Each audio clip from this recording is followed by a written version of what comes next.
afternoon. Good afternoon. This is the first time in history, I think, that briefing has ever been moved up. Just made it. Why? Is there a reason for that? No, actually, there's a group of journalists from around the world here for the Edward R. Murrow program. So I'm going to a lunch with them, and I wanted to see if I could attend it. And I know none of you ever mind an early briefing. Conspiracy theorists should stand down. Conspiracy theorists should stand down, Gotcha. yes. Why do you want to be on time for them, but not for us? Well, we're here, aren't we, Arshad? Today, yes. But We want to make sure What we're about as all other prepared as we days? are, as we can be for the questions you're going to ask, to be honest. Okay, a couple of items for all of you at the top. I know there is a statement, or there will be a statement from the White House, but I want to just reiterate from here, the United States government expresses its deep condolences on the passing of Zambian President Michael Chilufya Sata. Our sympathies are with the president's family and with the people of Zambia during this time of mourning. We anticipate a peaceful and constitutional transition and welcome Vice President Scott's appointment as acting president in line with the Zambian constitution. We note that the passing of President Sata came just days after Zambia celebrated 50 years of independence. As President Obama wrote President Sata on October 21st, the U.S. government is proud to count Zambia as a partner through its first 50 years. Also on Russia and Ukraine, we're deeply concerned about new criminal charges expected to be filed against Ukrainian pilot Nadia Savchenko, who is currently undergoing a forced psychiatric evaluation in Russia's infamous psychiatric hospital, the Serbsky Center. These new charges that she illegally crossed the border into Russia defy logic.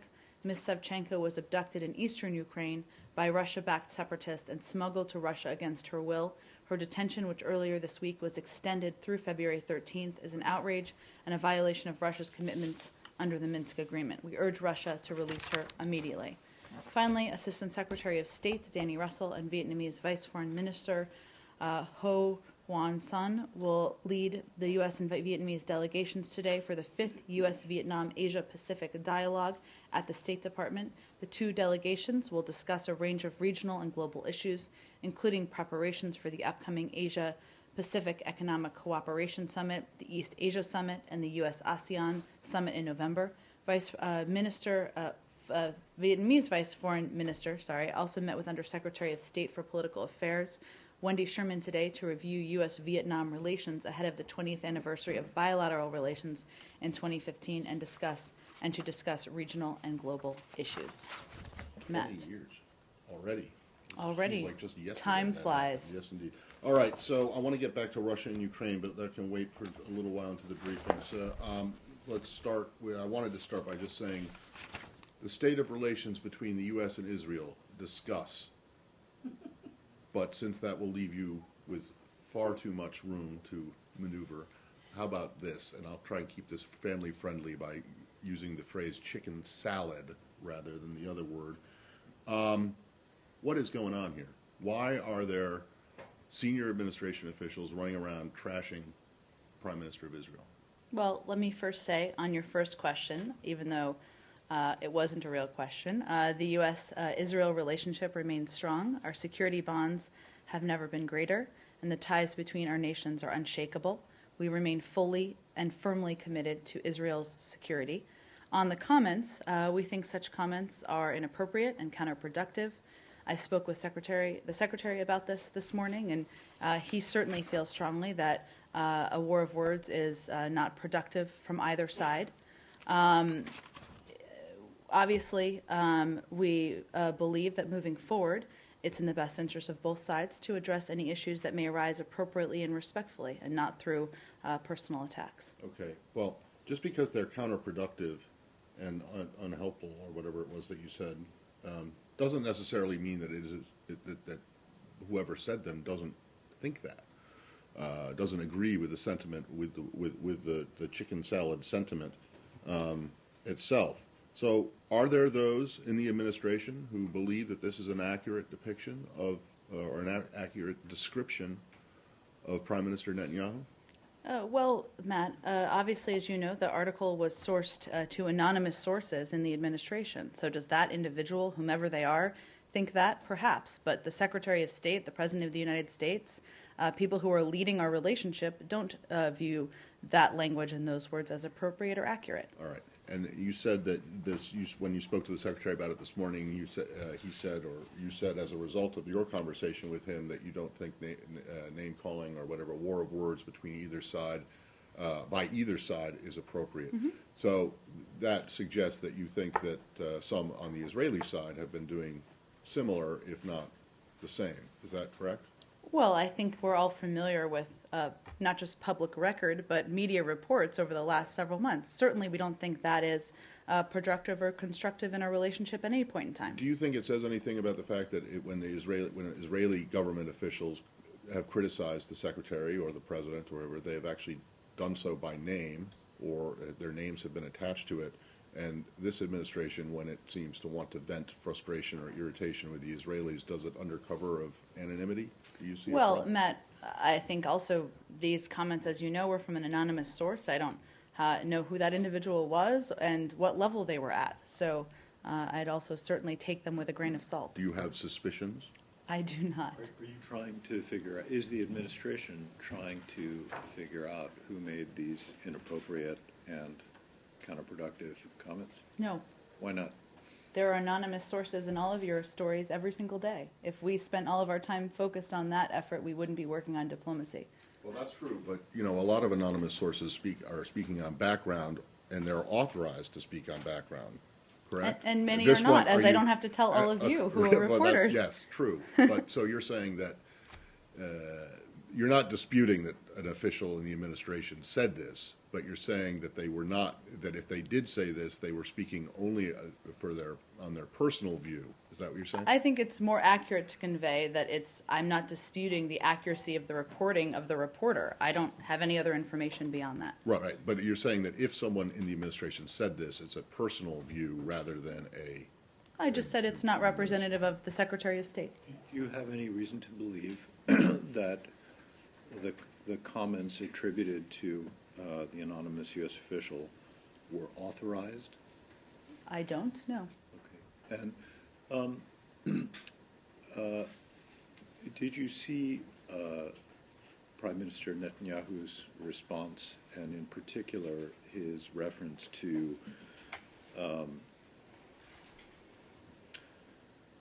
the security of, I think he said the Israeli people and Jerusalem, although he may have said Israel and Jerusalem, but implicit in his comment was that Jerusalem is theirs, which of course is not a position that the United States belongs to Israel, which is not a position. Are that you the United referring to States his comments from yesterday, or?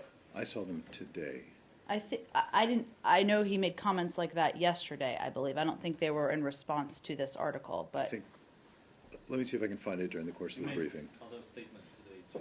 okay, we'll take a look at those. I spoke to the comments from yesterday, but you can continue if there's another question on that, or if you want to find them, we can go back to this. Well, given your disavowal of this official or these officials' comments made anonymously, is the administration giving any thought to granting Israel an apology, as one official suggested today to Haaretz?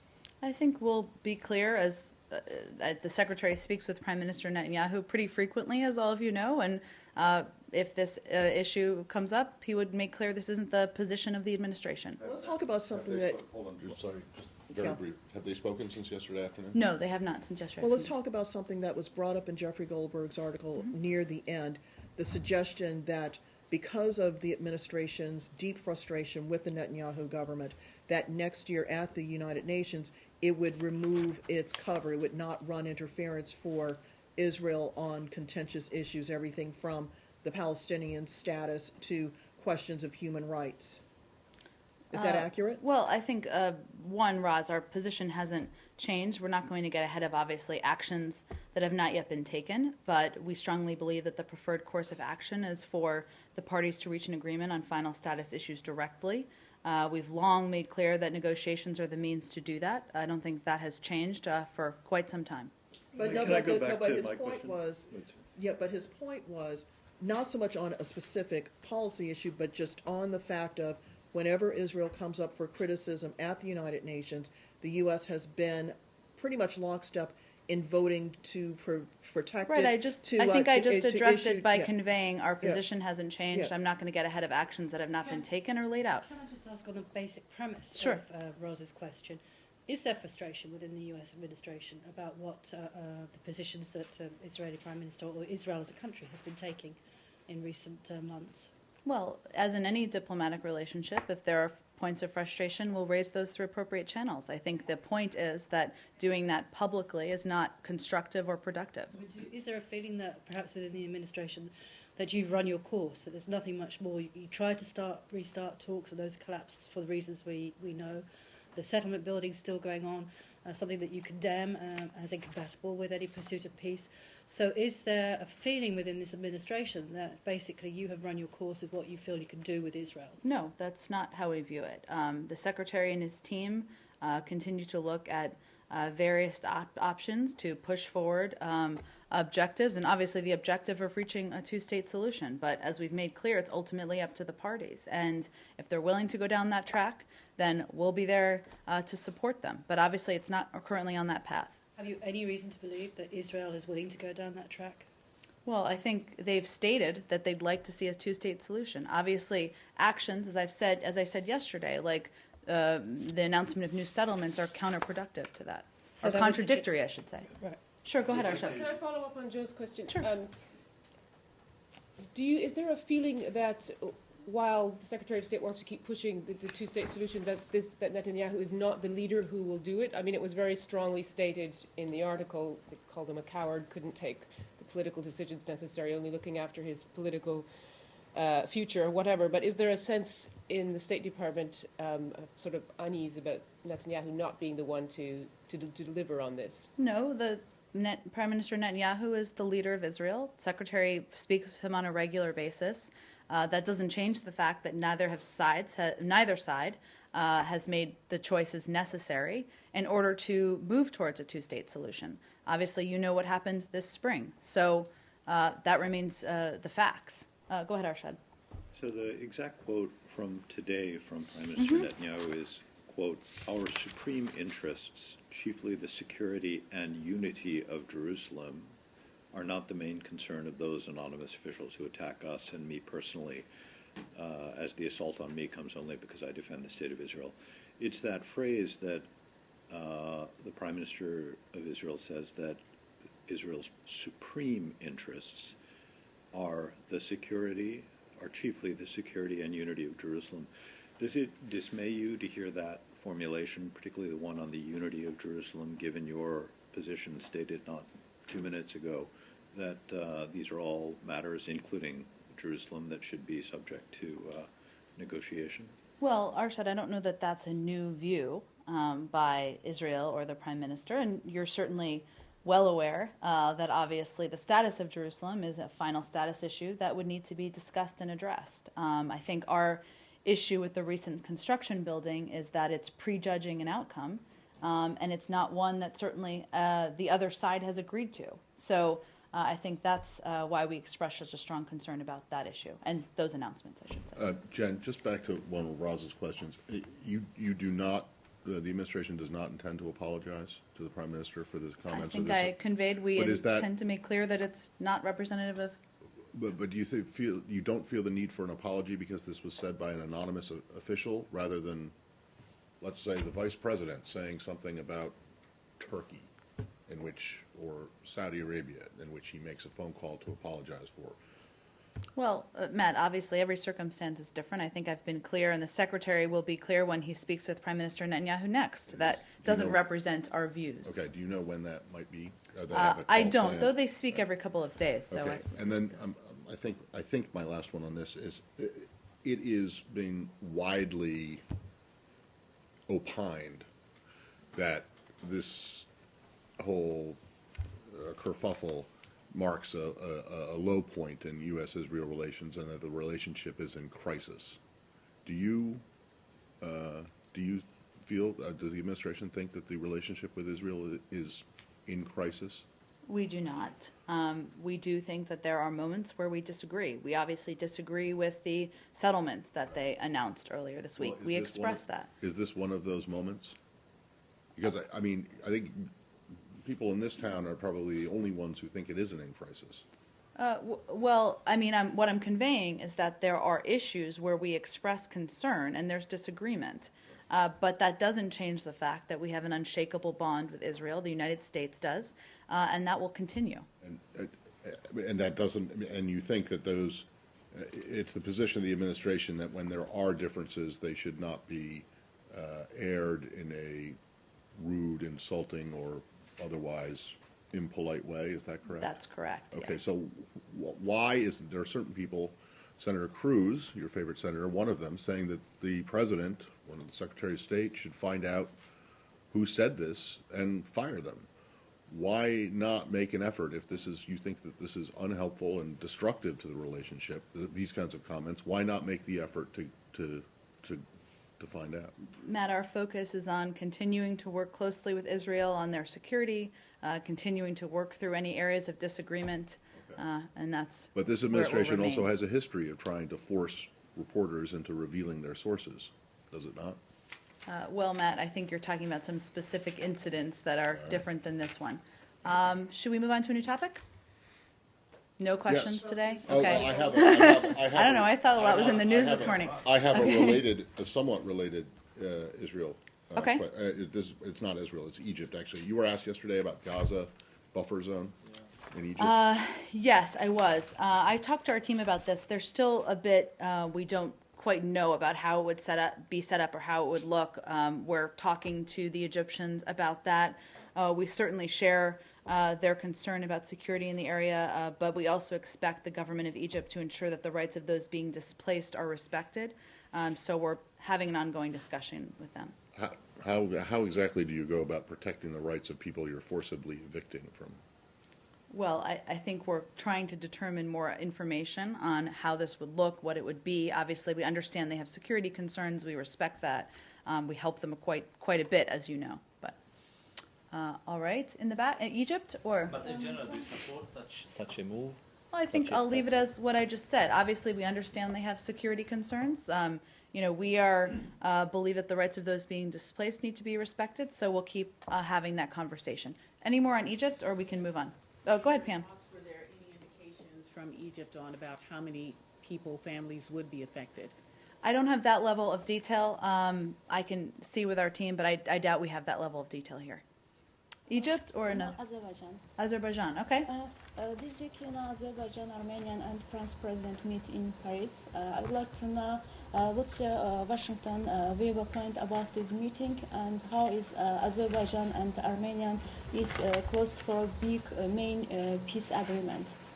Well, we continue to encourage the sides to take constructive steps, to resolve the Nagorno-Karabakh conflict.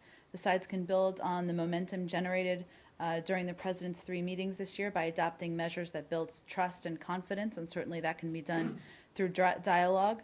Secretary Kerry also had meetings, as you may know, in Wales, and they can also enter into a genuine negotiation process to advance a peaceful and lasting settlement to the conflict. So certainly we would encourage that through dialogue.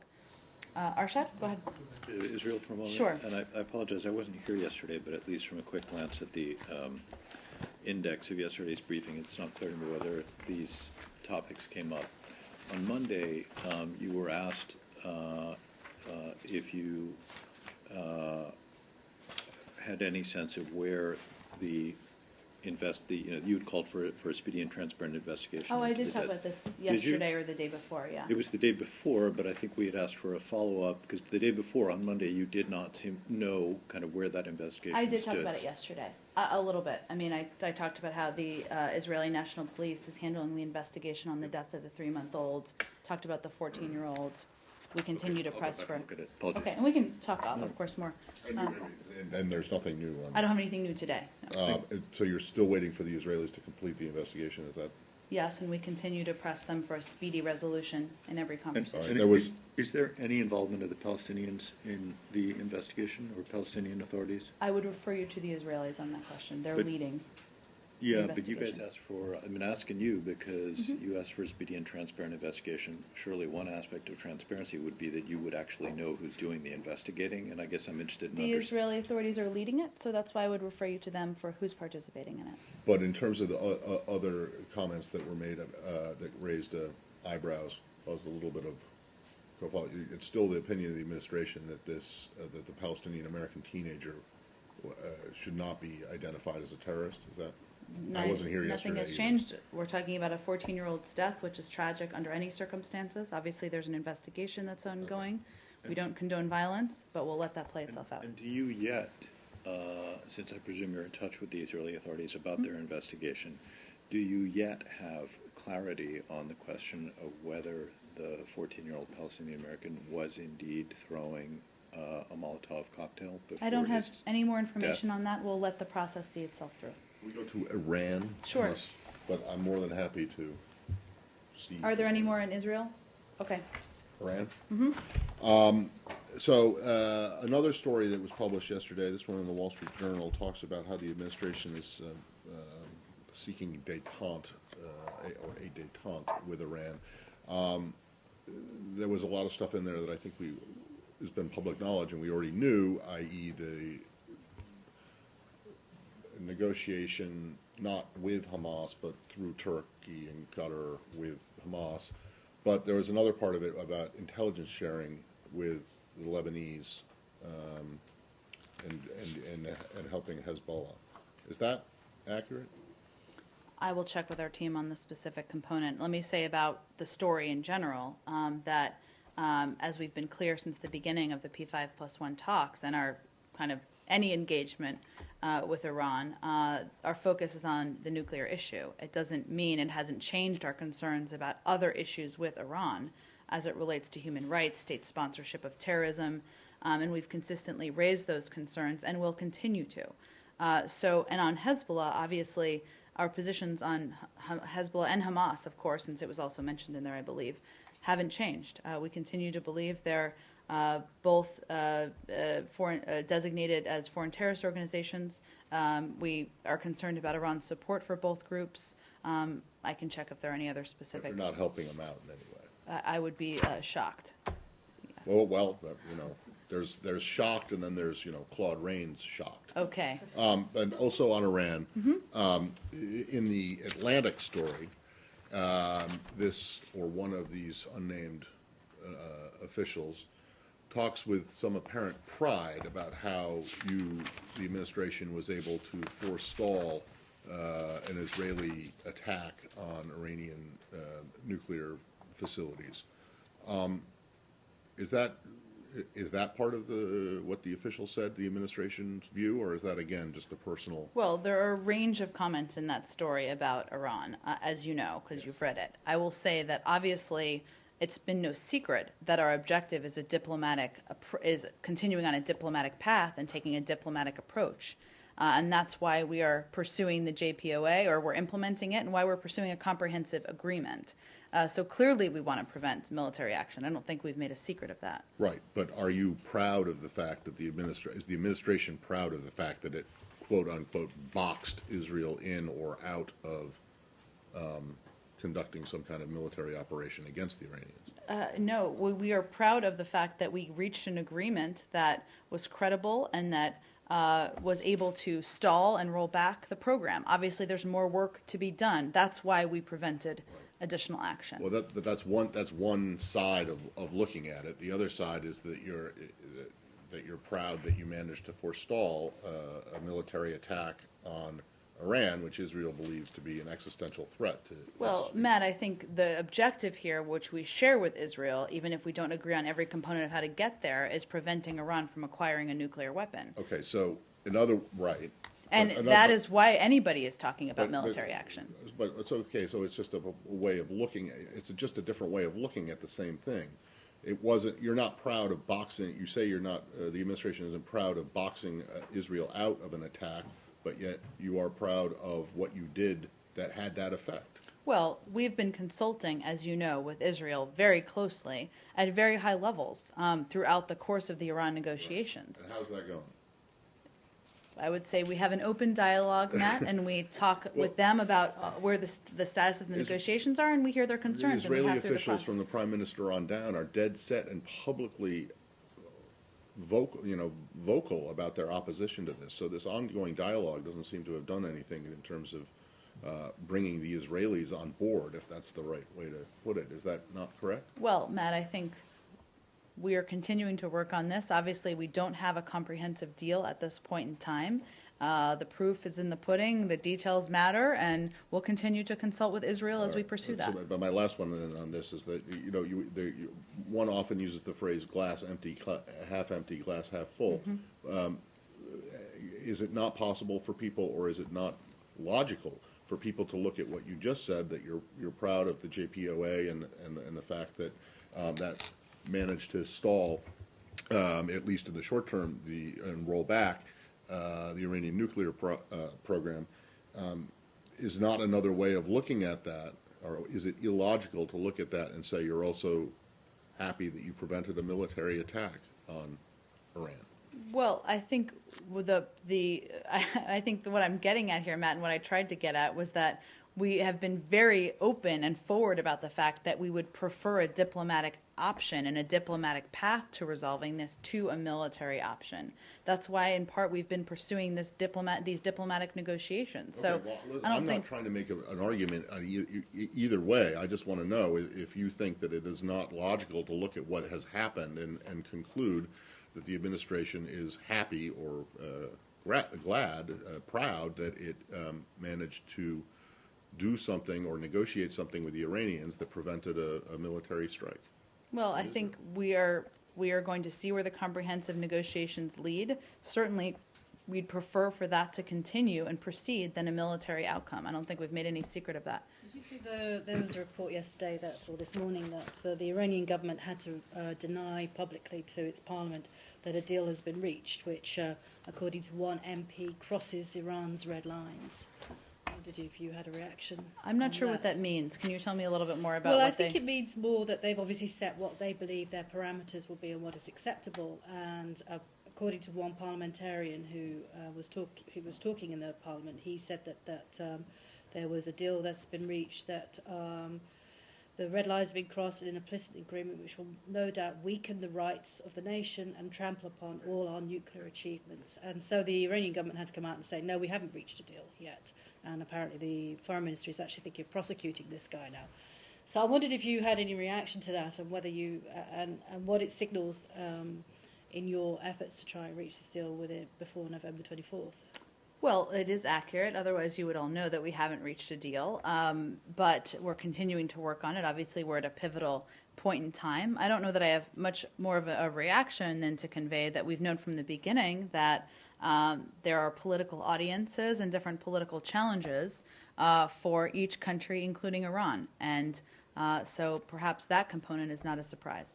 Is your deal what the P5+1 is prepared to offer? Is that on the table, and it's now up to the Iranians to accept or not? Or is it still to be tweaked? I'm not going to get into that level of detail other than to convey that even the technical experts are continuing to meet. There's much more work that needs to be done, so I would assume there's more work that needs to be done. And Secretary Kerry's meeting with Cathy Ashton today at a dinner.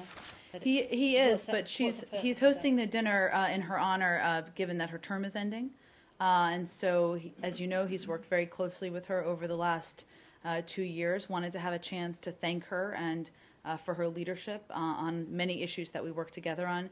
It's not a working dinner, but certainly we wouldn't be surprised if Iran was discussed. Okay, I'm almost getting the hook, but let's do some more here. Go ahead. It's been about 30 minutes. I have to go to this lunch. Go ahead. Hagel made some remarks this morning. And Secretary Hagel, did you say? Yes. Okay. And he said, we're not going to get everything right, but there's some big things we've got to get right. And he talked about China and climate change. Do you think the State Department has the same idea of what big things have to be gotten right?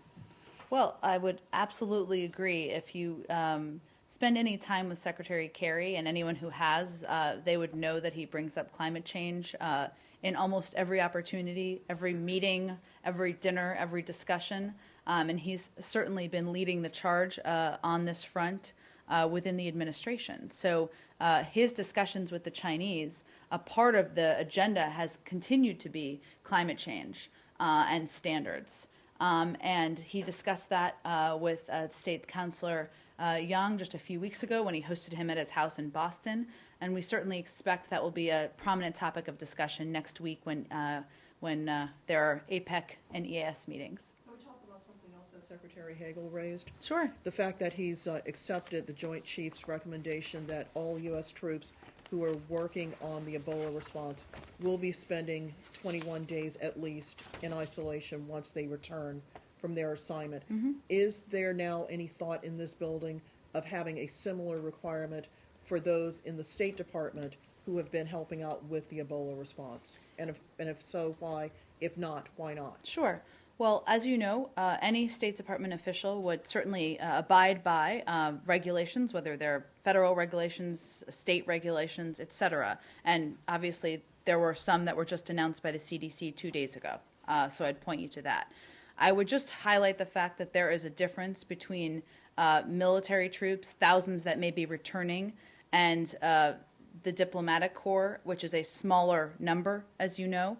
And our view at this point in time is that that can continue to be managed through the regulations that have been put forward. Let's consider the fact that the troops that have been deployed, and not all 3,000 have been deployed, are not supposed to be working with any infected persons.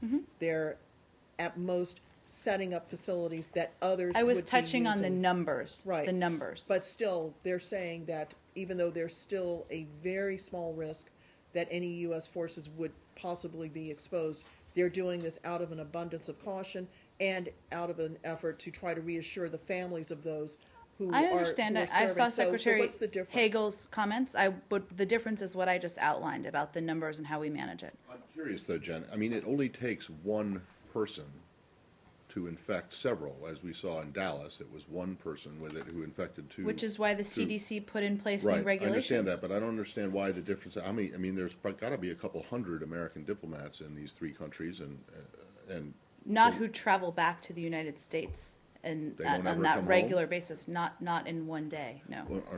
All right. Well, on Ebola, I've got two more on Ebola. Okay. One is do you know anything about the CDC or you guys being involved in a conference in Cuba about how to deal with Ebola? I can check on that for you, Matt. Not that I'd heard of. And then the last one on this is that there was the report last night and again this morning about this memo that was the State Department Sure. memo Let me address that. about bringing. One, just factually, the document referenced was drafted by a mid-level official but not cleared by senior leaders. It never came to senior officials for approval, and any assertion that the memo was cleared by decision makers is inaccurate. There are no plans to medevac non-Americans who become ill with Ebola to the United States. We've discussed allowing other countries to use our medevac capabilities to evacuate their own citizens to their home countries or third countries subject to reimbursement and availability, but we're not contemplating bringing them back to the United States for treatment. So, but essentially what you're saying is that one guy somewhere in this building came up with this idea and put it on paper, but it never went anywhere. Is that what you're saying? It's also weeks old, and the memo isn't current because our European partners have addressed this Okay, matter by providing their own guarantees. But go ahead. One problem that that I see is that a week ago the Pentagon and the White House was insisting that no, there is no overall quarantine order, and it's just this one commander with these guys who are in Italy. And now all of a sudden today we have Secretary Hagel saying no, it's Pentagon wide and it's going to go to all of the troops that are there. What is there to prevent this memo from coming back to life, as it were? Well, I think with this and becoming policy. Has it been flat out rejected, or is it just kind of sitting on a shelf someplace and maybe could be implemented at some point? it's sitting on a shelf or on a computer, since we use computers nowadays, by the individual who wrote it, I suppose. I think the important point here is that our European partners, since several weeks ago when that was written, have addressed this by providing a guarantee to international health workers that they would either be flown to Europe or receive high-quality treatment on the spot. So it's not applicable at this point. Okay, well, in general, why was this never approved? I mean, it seems, I mean, you could make the argument that the U.S. has great healthcare facilities, that no one who has contracted the disease in the United States has actually died. So I think there might be some who could make the argument that why not bring? Sure, but many countries have decided to make that decision to deal with it themselves, and we've certainly been discussing with them how to do This has that. been discarded as unnecessary It rather was, than it was never rejected. discussed at any level, in any serious level with decision makers. So wouldn't say it was discarded, but. Okay. Along the lines of what Matt was saying, on page 5 of the memo, it says that it was approved by Nancy Powell, the head of the Ebola Coordination Unit. Doesn't that suggest it was fairly further along in the process? I'm happy to look at the approval memo, as I understand, and just so you know, sometimes there are people listed. It doesn't mean they cleared it. It just means there are people who need to clear a memo. So I will check and see if there was anybody who actually cleared it. Do you know if the memo was being circulated to other agencies like Homeland Security? I don't have any information on who it was circulated to. Switch to Russia, Sure. Ukraine. Russian Deputy Prime Minister Rogozin is quoted as saying that Russia has been invited to take delivery of a Mistral helicopter landing ship on November the 14th. Is that your understanding? Well, I don't have more information other than to point you to the fact that the French would have to actually deliver those in order for that to be accurate. President Hollande said just a couple of weeks ago that the ceasefire needs to be entirely respected in Ukraine and that the Minsk Accord needs to be fully implemented in order for France to proceed with delivery of the first Mistral-class helicopter carrier to Russia. So I would point you to the French to see what they say about that. Absent those circumstances obtaining regarding the Minsk plan and the full respect of the ceasefire, et cetera, would you want the Mistral to be delivered? Well, we continue to believe that his comments and their decision was a wise decision, so we certainly support it. Can I ask you about your opening, or Sure. your second one, just on the Savchenko? yeah. Uh-huh. What do you mean by charges expected to be filed? Have there been reports to that effect? There have been reports to that effect, yes. And so you believe that she is covered by the Minsk agreement on releasing prisoners? Mm-hmm. And what makes you say, and I don't know, you've described this place that she's being held as an infamous Russian psychiatric facility? Is this? It's well known on the ground, is what my understanding is, Matt. Okay, infamous or famous? Well, infamous has a I more know. negative undertone, as Right, you know. didn't you say infamous? I did. You did, okay, so this is, Kobani? Not infamous from the Soviet era? Yes, I believe that's the case. You two can get together after the briefing and discuss it. but you're deeply concerned that they're gonna file these charges, but you don't know that they are, it's just that. We don't have more information on what I just outlined. Obviously, we're just concerned about her treatment and ongoing detainment. On Kobani, do you have any update on the passage of Peshmerga members and FSA members to Kobani today from Turkey? Well, we've seen the reports that Peshmerga forces are crossing into Kobani. We welcome the support they would provide to Kobani's defense. We'll certainly let officials on the ground confirm when that's done, completed, or the status, I should say. And Back to Russia just for 1 second, sorry, you can finish no, this. about FSA members, do you have any idea how many members have crossed? Well, we've seen reports that a group from the Free Syrian Army have crossed into Kobani, and we'd welcome their support, but I would point you to Turkey and the FSA for more specifics. You have no numbers. I don't have any more numbers. I'd point you to them for that. My apologies, One, this and then came we'll go to up Ulala. yesterday. Did it? I don't know if it did or not. The Russian Foreign Ministry or the Russian embassies responded to what you said the other day about, did this come up yesterday? No. Okay, all right, so they say that not only are they not harassing U.S. diplomats in Moscow, but that you guys are breaking all sorts of traffic rules, and that their diplomats here, or Russian officials here, are being harassed as well with these incessant phone calls and attempts at recruiting. Do you have any response to that? Well, as I said the other day, but it's worth repeating, the safety and well-being of our diplomatic and consular personnel abroad and their family members is something we take very seriously. We also take very seriously the safety and well-being of foreign diplomats and consular officials, and we take our commitments under the Vienna Convention very seriously. Personnel at U.S. embassies and consulates respect local traffic laws as they are required to do by the Vienna Conventions on diplomatic and consular relations, and they are expected to pay fines for traffic violations such as parking and other issues. I know there was a reference in the story which you just referenced, or reference in the comments, I should say. I'm not going to obviously get into intelligence matters, but we regularly engage and continue to work and will continue to work with our Russian counterparts on a variety of issues, including this, of course. Including, when you say that engage, that means you're trying to recruit them to be spies? Well, no, I'm talking about any concerns they would like to express or discuss. And I just have to, I mean, I realize that, you know, the situation in New York with parking tickets and all that kind of thing with the UN is one thing, but I'm not sure how you can say that you guys respect all local traffic laws when the City of London has been complaining for years that you're refusing to pay the congestion fees, which amount to millions and millions and millions of dollars.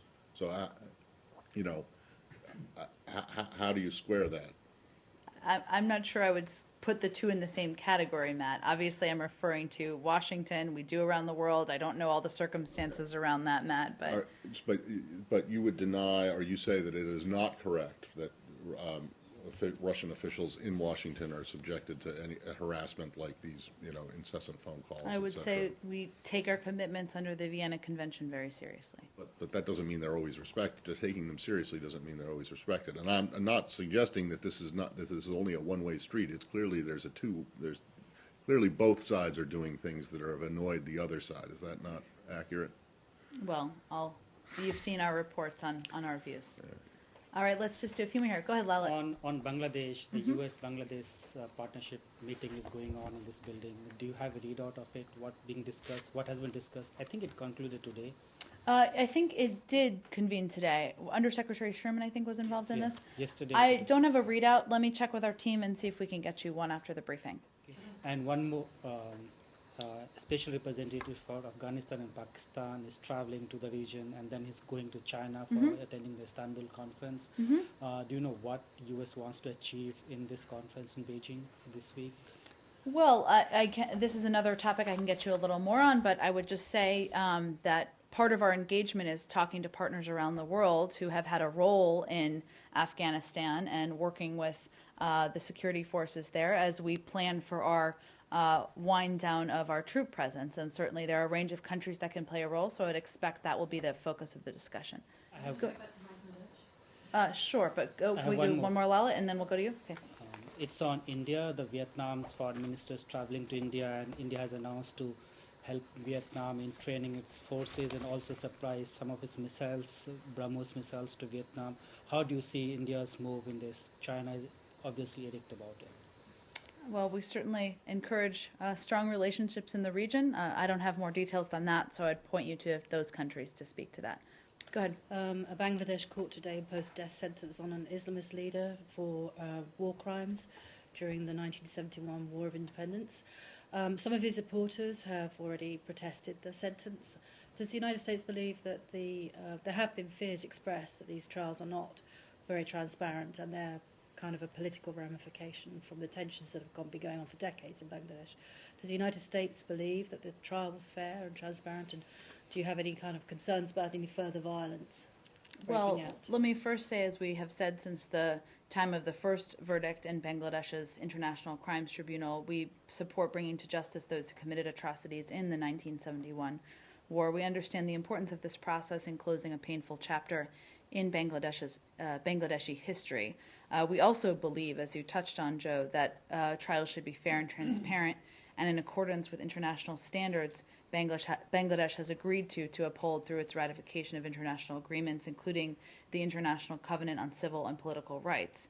As Ambassador-at-Large Stephen Rapp has said, countries that impose a death penalty must do so with great care in accordance with very high standards of due process and respect for fair trial guarantees. I'm not in a position to evaluate the trial other than to convey that those are values and standards that we expect countries to abide by. What about the fears of more violence possible, because it's a very divided society? Do you believe that there could be further violence on the streets of other cities outside of the capital? I have not talked to our team about that specifically. I haven't heard predictions of that, but let me talk to them and see if there's more to convey. Very quickly, Yes. a colleague has asked me to ask about North Korea and reports that Kim Jong-un had 10 more people executed. Sure. Do you have anything on that? Sure.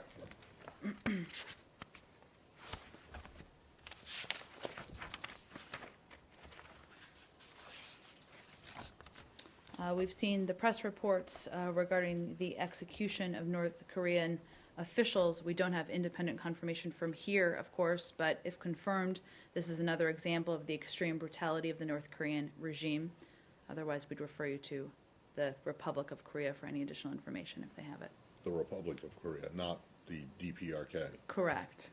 Although Because- I think you have a reporter there, but They're not exactly the most forthcoming. yes, I would guess that. Most opaque and one of the most opaque. Okay, let's just do a few here. Sorry, can I just ask very briefly, there was a landslide in Sri Lanka Sure. today in some tea plantation area. I believe there were early this morning around 300 people missing.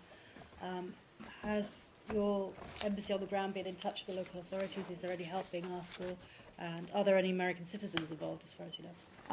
Well, certainly, our heart goes out to the people of Bangladesh, the government of Bangladesh. I'm not aware of specific, I'm sorry, Sri Lanka. Let me say that again. Our heart goes out to the government of Sri Lanka and the people of Sri Lanka. I'm not aware of specific requests that have been issued. I can check and see if that has changed, nor am I aware of American citizens involved. But obviously, these events are just happening, so we can keep you abreast if any new information becomes available. All right, let's just do one more, and then one we'll. more. Okay, go ahead. The Minister of Public Order of Greece was here yesterday at the State Department. As I understand, he have several meetings with officials from the State Department, the CIA, etc. Which minister was this? The I'm sorry. public order. He's responsible for terrorism. Okay. And, yeah. Can you give us a readout? And if you can, right now, can you send us one? I'm happy to check and see if we have more to offer on that front. Thanks, everyone. Thank you.